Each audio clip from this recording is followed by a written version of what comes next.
Notts County Talk, back with episode 6 of our Pavis Perspective. We are delighted today to be joined by Charlie Slater. Obviously needs no introduction, all Notts fans know him. Charlie, thank you so much for joining us. No, thank you for having me. Thanks a lot. It's good to be on. So we've had a few people on the Pavis Perspective recently. We've had Adam Dunleavy, the Notts women's manager, and we've had Lee Curtis, obviously. So we've asked them, and we want to ask you, how has COVID affected your job? It seems obvious to people, but how's it different? Affects everything. I guess one of the most simple ways of looking at it is there are no fans in the stadium. So there's no atmosphere.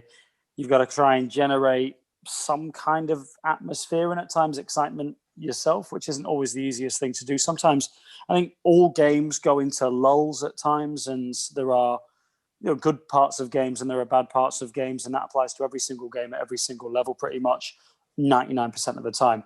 And commentating and reporting on football is dead easy when the game's really good. When the game's rubbish, it's not so easy. And in those moments, it's when you turn to the fans to generate an atmosphere. Sometimes just by the very virtue that there are however many thousand people in the stadium, you can look at someone and see, something might catch your eye. And that helps to just keep the momentum going through the commentary, and it keeps things ticking along. The fact there aren't any fans in there makes that more difficult. What else has changed? We don't do press conferences in person anymore.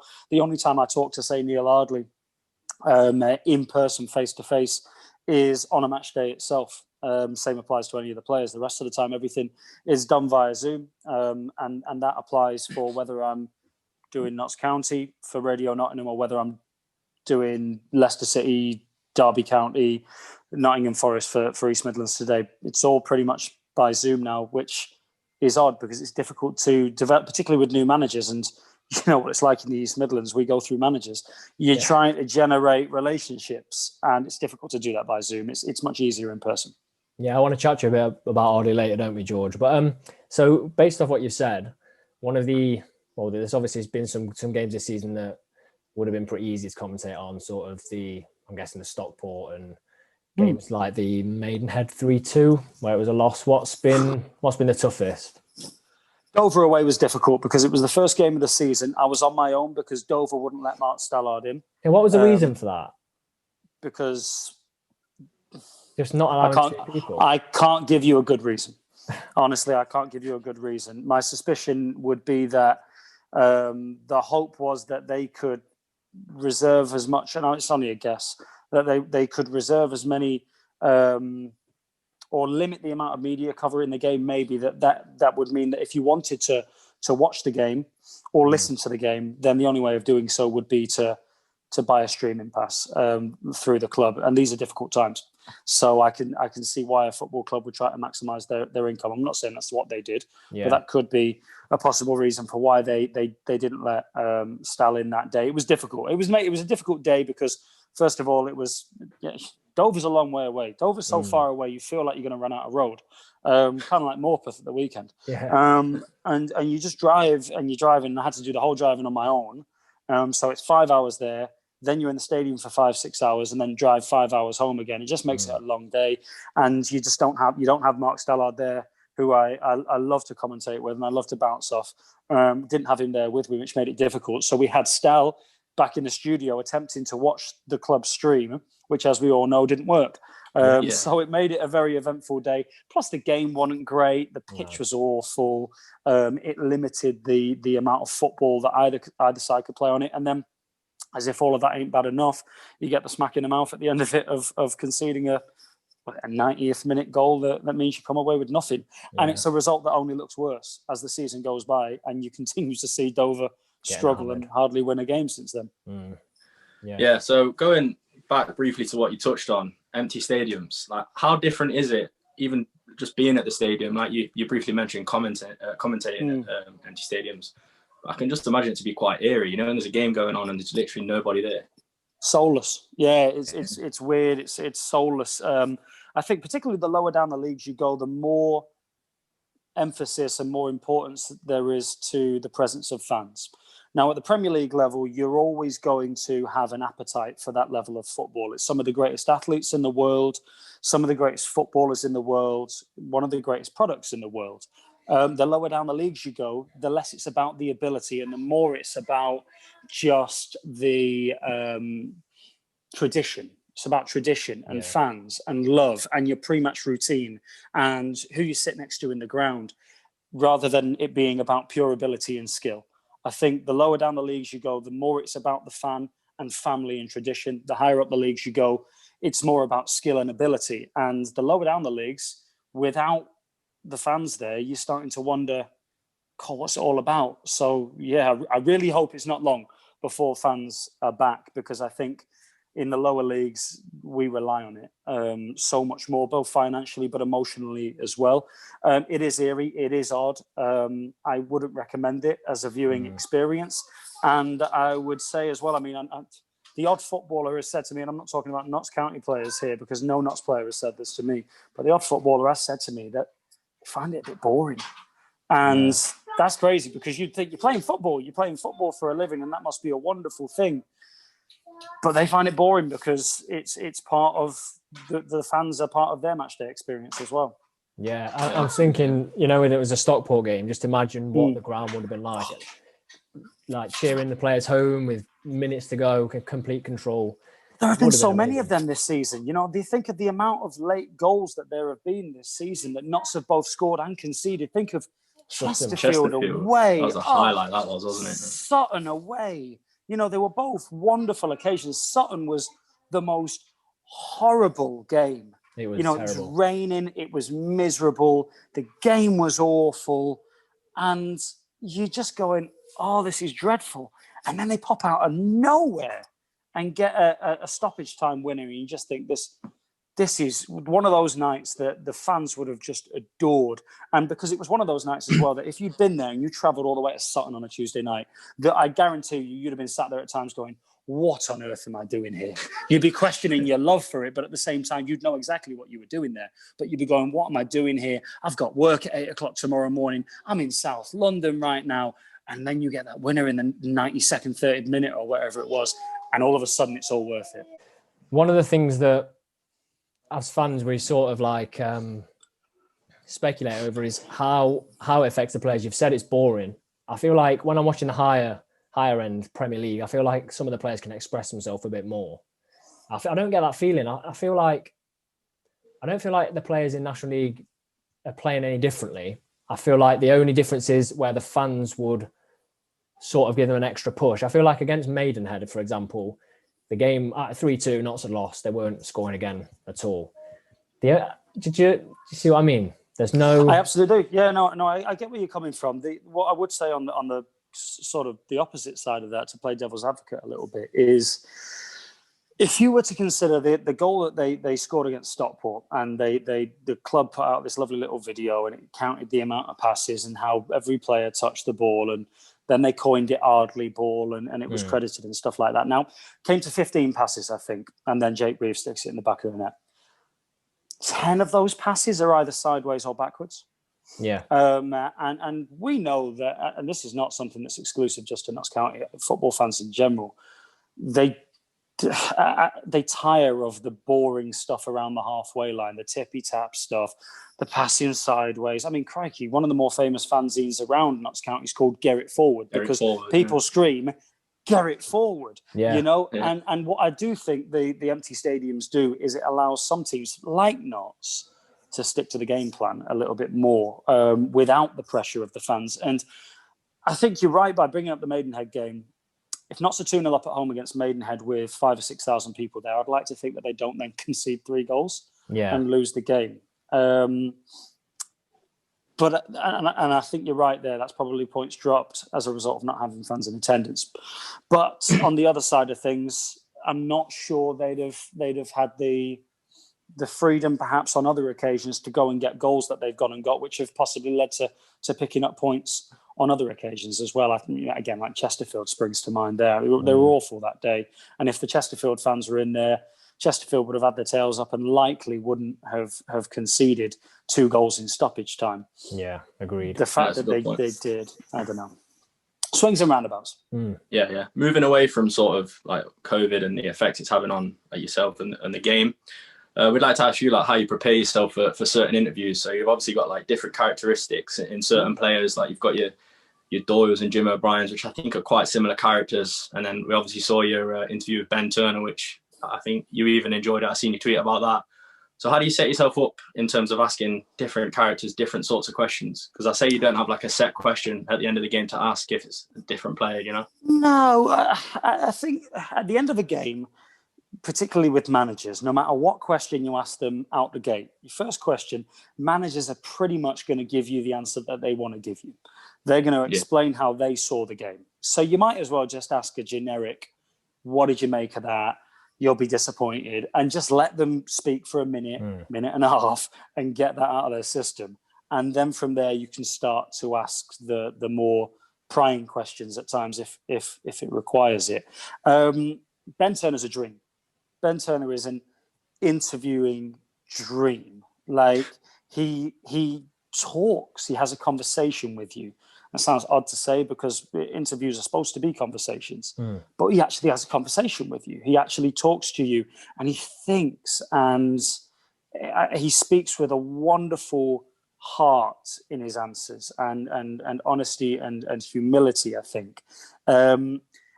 Speaks like somebody who's not had media training, which he will have done because he played in the Premier League. He will have been media trained.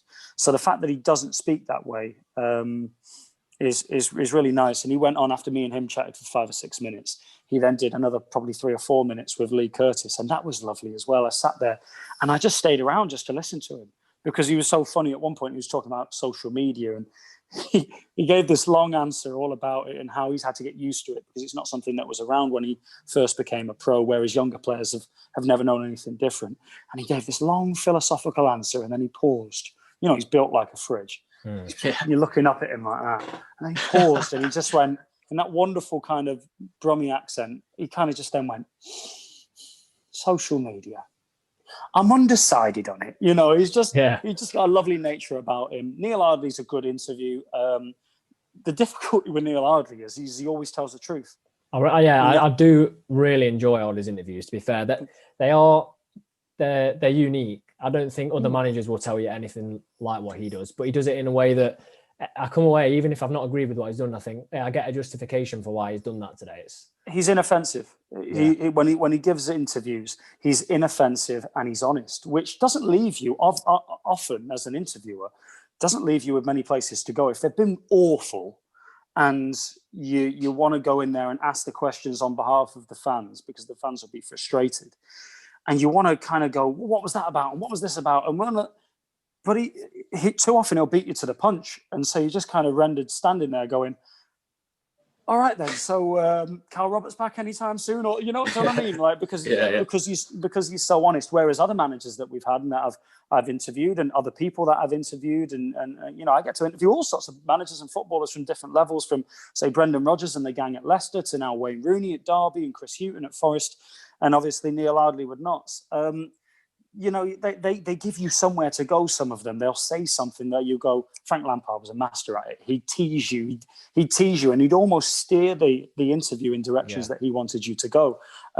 Whereas Neil says what he says. He's honest. He's forthright about it as well. And oftentimes you'll come away from the interview going, yeah, he kind of said everything. I didn't need to ask a whole load of questions. He knew exactly what needed to be asked and what needed to be answered anyway. Yeah, I was going to. Our next question was to talk about Ardley, and you sort of already mentioned it with Ben Turner about how he said he's undecided on social media. Now, if anyone looks at social media after a Notts loss, even if I think it was the game we lost 1-0 a few weeks ago after going unbeaten, Boreham Wood, I think. Boreham Wood, yeah. And all of a sudden, people are split about it, and Ardley is so. I think he's so methodical in his thinking. What we don't get to see is we see him say that, but do you see how much preparation goes into what he does? And huge amount. Yeah, I've been to his house to film the house that he lives in up in Nottingham. Back when Neil Cox was living with him there, and they just live football. Like it's all they talk about. It's all they watch. It's all that's on the TV. There's a huge amount of preparation that goes in. He watches all the other games. And not every manager does that. You'd think that's your job, surely. You know, you're watching a lot of football. Not everybody does. Not every manager likes to go to other football matches on a Tuesday night if he's got a free Tuesday night. Neil Ardley does. He's a real student of the game. And he's got a very deep and complex understanding of the game, to the point that sometimes, so before Morpeth at the weekend, he came over and he had a chat with me and Stal for 20 minutes before the game, which is rare nowadays. He doesn't tend to do that. We went just before lockdown. I probably had a couple of months where I would go in and I'd sit in his office before the game, and we'd just chat about football and players and his team and that sort of stuff. And I used to do that before most games at Meadow Lane before lockdown happened. And we've not done that since, until Saturday at Morpeth. But because of where we were commentating, it was dead close to the changing room. So he came and had a chat, and I just put a couple of little bits to him about, you know, how, you know, do you do this to do that, or do you do that to do this? And both times he was like, no, not really. And then he would take me down this incredibly detailed explanation as to how he wants his side to play in differing situations and against different opposition. And I have absolute confidence that total preparation goes into every single fixture. They got really good support staff there as well. Greg Abbott has obviously got a lot of experience behind him, but, you know, don't look past Jimmy as well, the football analyst, who also absolutely lives for football and knows everything about every team that Notts are going to be playing against, whether that be the players, the formations, what they like to do, what they don't like to happen. So I think the preparation that Ardley puts into every game is very thorough indeed. I think where sometimes Notts can come unstuck is where the players just aren't able to implement the game plan for 90 minutes or for long enough in every single game. And I think that's the very virtue of having football and having players at this level. That's inevitable, because if the players were able to do it every week, they'd be at a higher level. Yeah. That's no disrespect to any of the players, but that is ultimately the difference, that speed of thought and things like that on the pitch. So would you say off the back of that is the man to take us back up?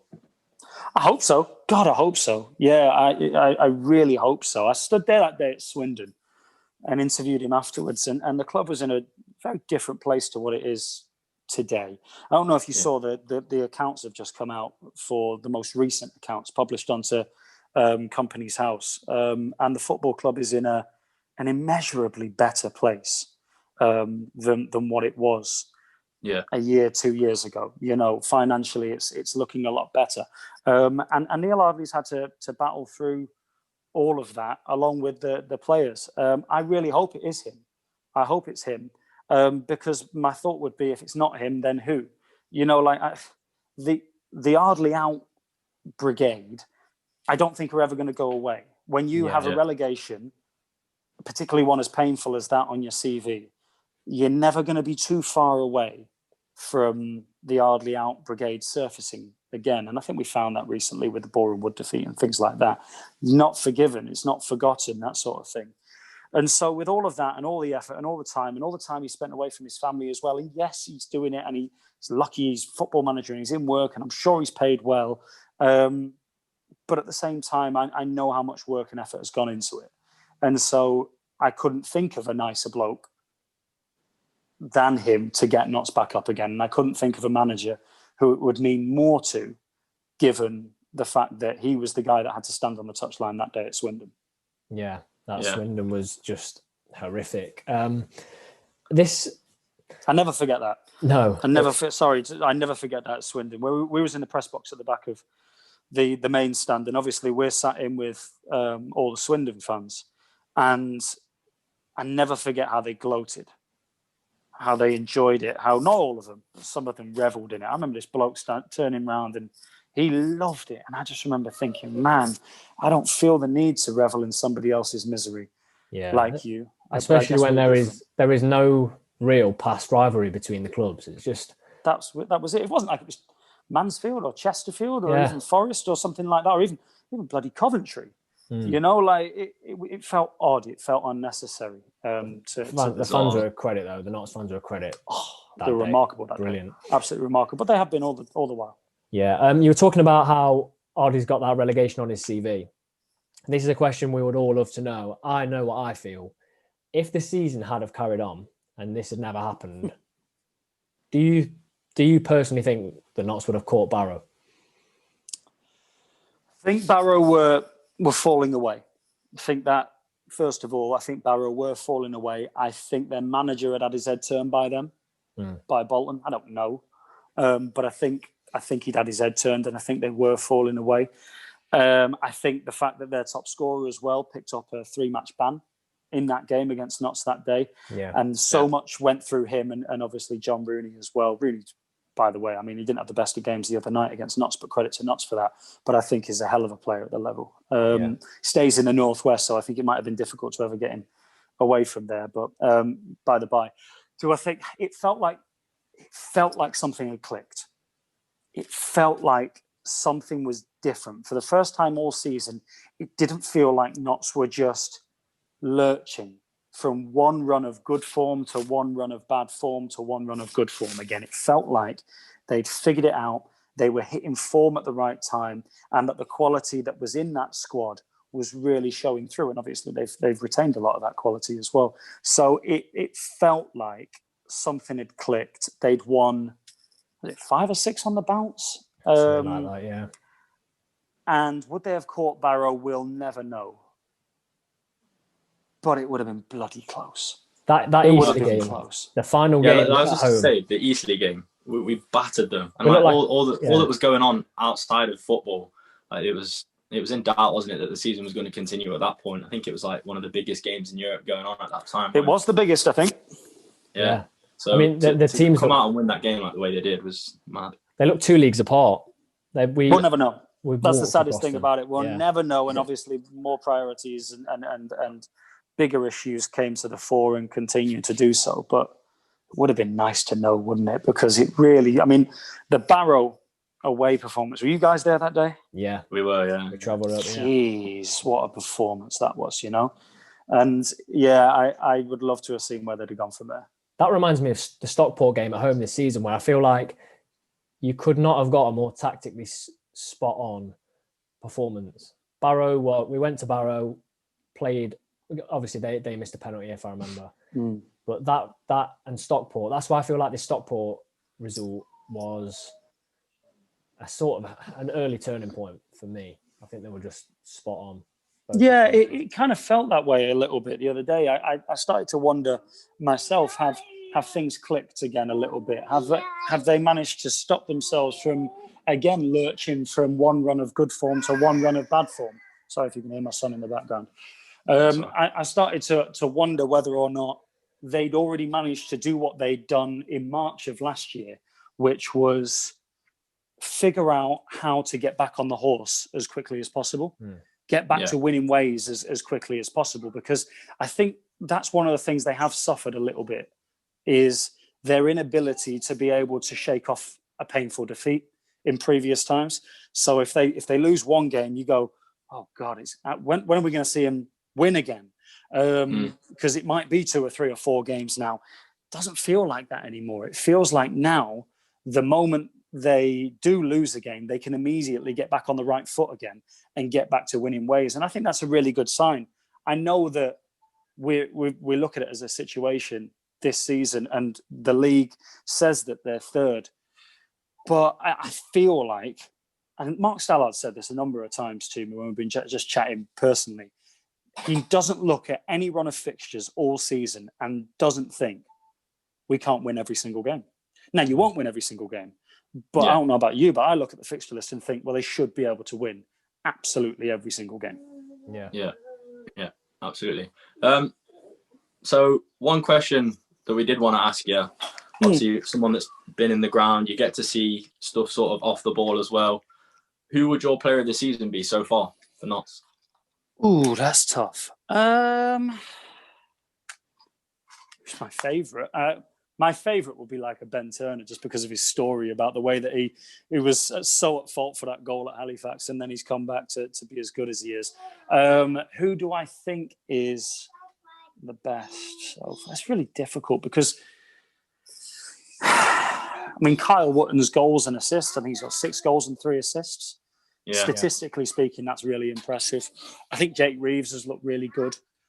Works really hard, and despite the fact that he's not a goal-scoring midfielder by any stretch, he does try to get forward and arrive on the edge of the penalty area right at the right moments. And we've seen that a few times. If his finishing was a bit better, he might have 4 or 5 goals already this season. The fact is he's got 2 or 3, and that's a good return in itself.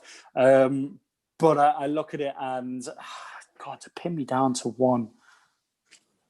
Do you know what? Dion Kelly-Evans. Oh, same for us. I'm surprised our channel is not named the Kelly Evans fan club. Like, we literally, I don't think we've given him lower than a 7 in any player ratings. We love Kelly Evans. He's so good.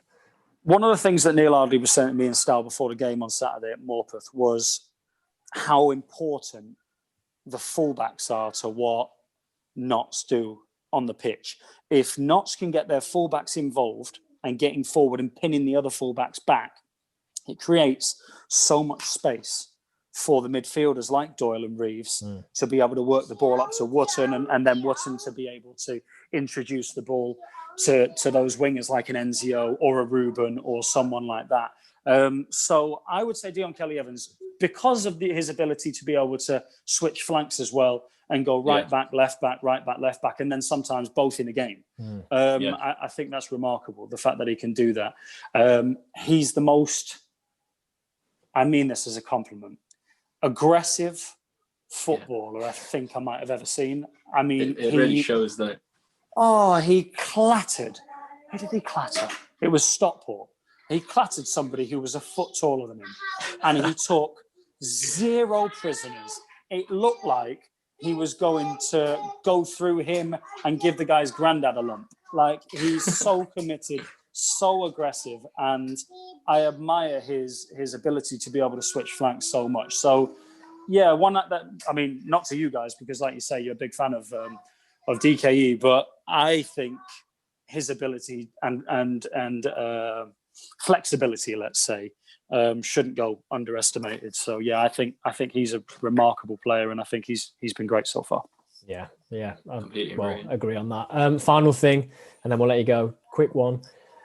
Oh, it's going to be hard for you to say, but will Notts go up this season? I think they can go up. I think they can go up this season. Like I say, I don't look at any fixture with any fear whatsoever. I know that if Notts are at their best, then their best beats anyone else's best in the league. And so with that in mind, then yes, they can go up this season. Torquay can't win every game. No. They can't. And we've seen the last couple of games, the form perhaps starting to change a little bit. They can't win every game. Can they be caught? Well, time will tell. I think when the COVID outbreaks happen, and to what teams when, because they will happen, may have some bearing on it as well, because it's really difficult to get any sort of momentum going when, you know, you don't know if this game's going to be on or that game's going to be on. So do I think they can go up? Yes, I think they can go up. Do I think they will go up?